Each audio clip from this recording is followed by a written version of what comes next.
Hi, இந்த வாரம் உங்களுக்காக 3 இன்ட்ரெஸ்டிங் வெபினார்ஸ் காத்துட்டு. காலையில் 10 மணிக்கு 2 வெபினார் நடக்குது. முதலாவது, venture investors shift from mutual funds to PMS. ரெண்டாவதா, understanding eternal industry overview and their competitive position. மூணாவது வெபினார் காலையில் 11 மணிக்கு நடக்குது, budgeting which makes your first crore future. இந்த 3 வெபினாரோட ரெஜிஸ்ட்ரேஷன் லிங்க்ஸ்மே டிஸ்கிரிப்ஷன்ல கொடுத்துரு. To register. நம்ம எல்லாரும் வெபினார்ல சந்திப்போம்.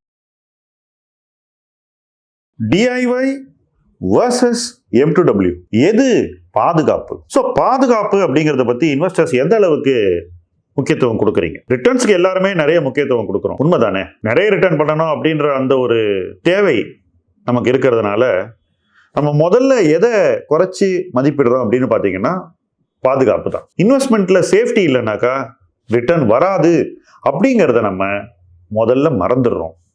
இதனால தான் நமக்கு லாஸ் வருது. ஒரு இன்வெஸ்டர் ஏன் லாஸ் பண்றோம் அப்படிங்கிறத புரிஞ்சுக்கிட்டாதான் ப்ராஃபிட்டை நோக்கியே போக முடியும். என் பார்வையில் நேரடி முதலீடு செய்யக்கூடிய do it your self investors செய்யக்கூடிய முதல் தவறு பாதுகாப்பை குறைச்சி மதிப்பிடுறது. இதை ஒரு அட்வென்ச்சர் மாதிரி பார்க்கறது. இது ரெண்டாவது தவறு. எப்போ நம்ம பாதுகாப்பை குறைச்சி மதிப்பிடுறோமோ அப்போ நம்ம இதை ஒரு வீர விளையாட்டு மாதிரி பார்க்குறோம். ஸோ முதலீடு என்பது ஒரு வீர விளையாட்டு இல்லைங்கிறத நம்ம எப்போ உணர்றோம்? லாஸ் பண்ண பிறகு. பட் எப்போ உணரணும்? முதல்ல உணரணும். ஸோ முக்கால்வாசி பேர் செய்யக்கூடிய இந்த தவறே பாதுகாப்பை குறைச்சி மதிப்பிடுறதுல ஆரம்பிக்குது. அதுக்கு அடுத்தது அது ஒரு அட்வென்ச்சரா மாறுது. ஸோ நம்ம முதலீடு ஏதோ நம்ம வீர விளையாட்டு அப்படின்னு நினைச்சுக்கிறோம். அந்த இடத்துல என்ன பண்றோம்? முதல்ல தவறுக்கு விதை விதைக்கிறோம், அவசரமான முடிவுகளை எடுக்கிறோம், போட வேண்டிய அளவு விட அதிகமா பணத்தை போடுறோம். எங்க நமக்கு பிரச்சனை இருக்கோ அந்த இடத்துல மேலும் மேலும் பணத்தை போடுறோம். அதாவது ஒரு தப்பு பண்ணிட்டு அந்த தப்பு மேல இன்னும் பணத்தை கட்டுறோம். இது எப்படி தெரியுமா? ரேஸ்ல 5 குதிரை இருக்கு. ஒன்னு தோக்குற குதிரை, ஒரு ரேஸ் தோத்துருது, 2வது ரேஸ் தோத்துருது, 3வது ரேஸ் தோத்துருது, 4வது ரேஸ்லயும் போய் பணத்தை கட்டுறது எப்படி? 4 ரேஸ்லயும் நீங்க அதே குதிரை மேல கட்டியிருந்தா எப்படி? அதுதான் இங்க பங்கு முதலீடுல எல்லாரும் இந்த அட்வென்ச்சர் முறையில செய்யக்கூடிய தவறு.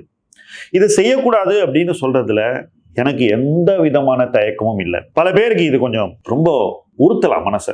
என்னடா இப்படி சொல்றாங்களே, நெருடலா இருக்கலாம், ஏற்பு இல்லாம கூட இருக்கலாம்.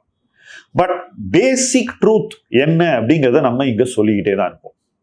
M2W அப்படிங்கிற கான்செப்டை நான் கிரியேட் பண்ணதே இதெல்லாம் இல்லாம பீஸ் ஆஃப் மைண்டோட ஒரு இன்வெஸ்டர் எப்படி ஜெயிக்க முடியும், அந்த ஒரு யோசனையை ஆரம்பிச்சதுதான் M2W. நிறைய பேர் என்னை சார்ந்து இயங்கக்கூடியவர்கள் கூட இதெல்லாம் எதுக்கு அனாவசிய வேலை, எதுக்கு ஸ்மால் இன்வெஸ்டருக்கு போய் இவ்வளோ கஷ்டப்படணும், போனால் நேராக 1 கோடி ரூபாய் மினிமம்னு கொடுத்தீங்கன்னா 1000 பேர் வருவாங்க, எதுக்கு இதெல்லாம் அப்படின்லாம் கேள்வி கேட்டாங்க. அந்த இடத்துல நான் வேறுபடுறேன். இன்னைக்கு இருக்கக்கூடிய ஸ்மால் இன்வெஸ்டர் தான் நாளைய பிக் இன்வெஸ்டர். இன்னைக்கு உங்களுக்கு 1 கோடி கொடுத்து இன்வெஸ்ட் பண்ணக்கூடிய ஒரு கஸ்டமர் நேற்று 1000 ரூபாயில் ஆரம்பிச்சவன் தான். ஏன் தெரியுமா?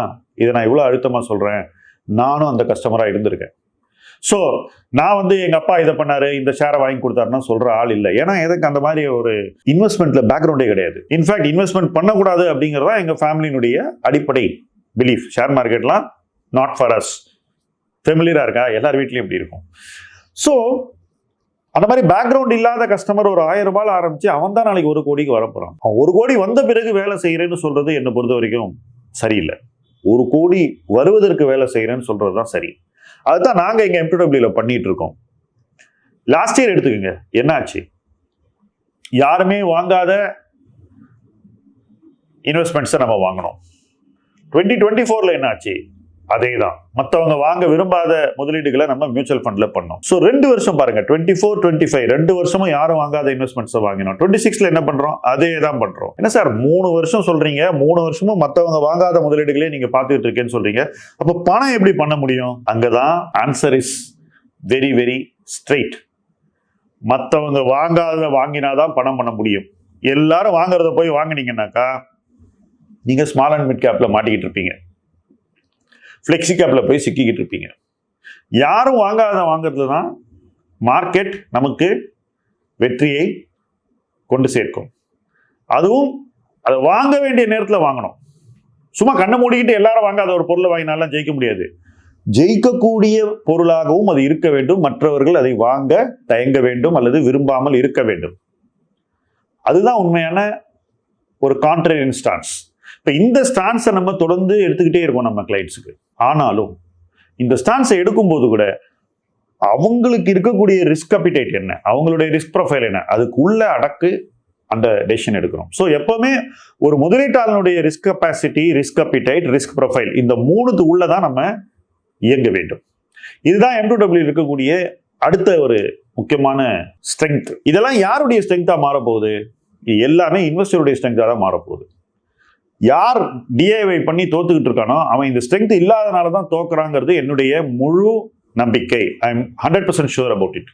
அப்ப அவனுக்கு இந்த விஷயத்தை கொடுக்கணும்னா நம்ம இது எல்லாம் புரிஞ்சுக்கிட்டு இது எல்லாத்தையும், இந்த தவறுகளை எல்லாம் தவிர்த்து அது இல்லாத ஒரு பாதையை ஒவ்வொரு முதலீட்டாளனுக்கும் நம்ம காட்ட வேண்டும். அந்த வழிகாட்டி வேலை தான் நம்முடையது. இந்த பாதையை காட்டிட்டு தொடர்ந்து அந்த பாதையில சரியா போயிட்டு இருக்காங்களான்னு பார்த்துக்கிட்டே இருக்கணும். முழு கவனம் அதில் இருக்க வேண்டும். ஏதோ ஒன்று வாங்க சொன்னோம் அப்புறம் மறந்துட்டோன்னு இருக்கக்கூடாது. இது எல்லாம் தொழில் முறையாக இன்னைக்கு எந்த பிளாட்ஃபார்மும் செய்யாது. தொழில் முறையாக இயங்கக்கூடியவர்களே 1% பேர் தான் இதை செய்வாங்க. ஸோ அந்த 1% ஆக்டிவிட்டியை 100% இன்வெஸ்டர்ஸ்க்கு கொண்டு போய் சேர்க்கணுங்கிறது தான் M2W இலக்கு. தொடர்ந்து இதை ஒரு முயற்சியா பண்ணிக்கிட்டே இருக்கும்.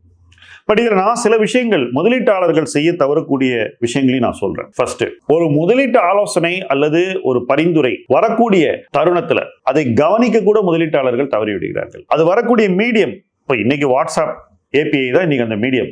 அந்த மீடியம்ல அது வருகின்ற அந்த எண்ணை கூட சேவ் பண்ண இன்வெஸ்டர்ஸ் சில நேரத்தில் மறந்துடுறாங்க. இதெல்லாம் பார்த்து பார்த்து பார்த்து பார்த்து ஒவ்வொருத்தரையும் சேவ் பண்ண வச்சு அந்த API மூலமா அவங்களுக்கு ஒவ்வொரு முறையும் என்ன செய்ய வேண்டும் என்ற பரிந்துரையை அவங்ககிட்ட கொண்டு சேர்த்து அவங்க செய்யறாங்களான்னு அவங்கள கேட்டு செய்ய வச்சு இவ்வளவு வேலையும் நம்ம தொடர்ந்து பண்ணிக்கிட்டே இருக்கோம். ஒரு DIY இன்வெஸ்டருக்கு, அதுவும் தன்னுடைய வேலை பளு, தன்னுடைய பொருளாதார பொறுப்புகள், தனக்கு இருக்கக்கூடிய டைம் கன்ஸ்ட்ரெயின்ட், இதையெல்லாம் வச்சுக்கிட்டு இருக்க ஒரு இன்வெஸ்டருக்கு நம்ம பக்கத்துல இருந்து செஞ்சுக்கிட்டு இருக்கோம். இப்படி பண்ணும்போது என்ன ஆகுதுனாக்கா அந்த இன்வெஸ்டர் ஃபர்ஸ்ட் இன்வெஸ்டிங்ல ஸ்ட்ரெஸ்ஸை குறையறத பார்க்குறாங்க. முதலீட்டில் இருக்கக்கூடிய அந்த ஒரு அழுத்தம் இருக்கு பாருங்க, வாங்கணும், கீழே போச்சு, லாஸ் ஆச்சு, இதையெல்லாம் நம்ம ஸ்லோவாக குறைக்க பார்க்குறோம். இது குறைக்கும் போதே they start breathing easy. எப்போ நம்ம பணம் ஒரு சேஃபான இடத்துல இருக்குன்ற ஒரு நம்பிக்கை வருதோ அதுவே நமக்கு ஒரு பெரிய டானிக். அதன் வெளிப்பாடு நம்முடைய லைஃப்ல பல இடங்கள்ல நமக்கு தெரியும். அப்போ நம்ம இன்னும் கொஞ்சம் லைட்டா இருக்கும். அப்போ நம்ம இன்னும் கொஞ்சம் கான்ஃபிடென்ட் ஆகிறோம். அப்போ நம்ம இன்னும் கொஞ்சம் இன்வெஸ்ட்மெண்ட் பண்றோம். நம்ம சேமிப்பை இன்னும் கொஞ்சம் டைட்டன் பண்றோம். அதுல மட்டும் ஃபோக்கஸ் பண்றோம். ஏன்னா இன்வெஸ்ட்மெண்ட் இன்னொருத்தர் பாத்துக்கிறாங்கன்ற அந்த தைரியம். அப்போ சேமிப்புல இன்னும் கொஞ்சம் ஃபோக்கஸ் பண்ணும்போது சேவிங்ஸ் பொட்டன்ஷியல் என்னங்கிறத பார்த்து அந்த அளவை கொஞ்சம் அதிகரிச்சு லைஃபை இன்னும் கொஞ்சம் டிசிப்ளின்டா லீட் பண்ணி இன்னும் கொஞ்சம் பணத்தை சேவ் பண்ணி இன்வெஸ்ட் பண்ணி இப்படி ஒரு பாதையில அந்த இன்வெஸ்டர் போக ஆரம்பிச்சிடறான். அப்போ என்ன ஆகுது, அவங்களுடைய முழு பொட்டன்ஷியலும் ஸ்லோவா அவங்களுக்கே புரிய ஆரம்பிக்குது, தெரிய ஆரம்பிக்குது. அப்போ அவங்களுக்கு இந்த 1 crore அப்படிங்கிற கோல் க்ளோசரா தெரிய ஆரம்பிக்குது. அதை ரீச் பண்ண முடியும்னு தோணுது. அதை நோக்கி போகக்கூடிய அந்த 6 கோல்ஸும் ஒன்னொன்னா அவங்க தாண்டும் போது அவங்க நம்பிக்கை கூடிக்கிட்டே வருது. இதையும் கடந்து நம்ம வளர முடியும்ன்ற அந்த ஒரு எதிர்பார்ப்பு அவங்க லைஃப்ல விதைக்கப்படுகிறது. இதெல்லாம் தான் ப்ரொஃபஷனலா ஒரு இன்வெஸ்டருக்கு தேவைன்னு நான் நம்புறேன். அந்த தேவையை தான் நம்ம தொடர்ந்து இங்க உங்கள்கிட்ட கொடுத்துக்கிட்டு இருக்கோம், பேசிக்கிட்டு இருக்கோம், இயங்கிக்கிட்டு இருக்கோம். இன்னும் நிறைய பண்ண வேண்டியிருக்கு, நிறைய இம்ப்ரூவ்மெண்ட்ஸ் பண்ண வேண்டியிருக்கு. ஒவ்வொரு இம்ப்ரூவ்மெண்ட்டும் ஒரு இன்வெஸ்டரை ஒரு பெட்டர் இன்வெஸ்டரா ஆக்கணுங்கிறது தான் என்னுடைய எய்ம். அப்படிப்பட்ட ஒரு இலக்கை நோக்கி தொடர்ந்து இணைந்து பயணிப்போம். முதலீட்டு களம் உங்கள் களம். நன்றி.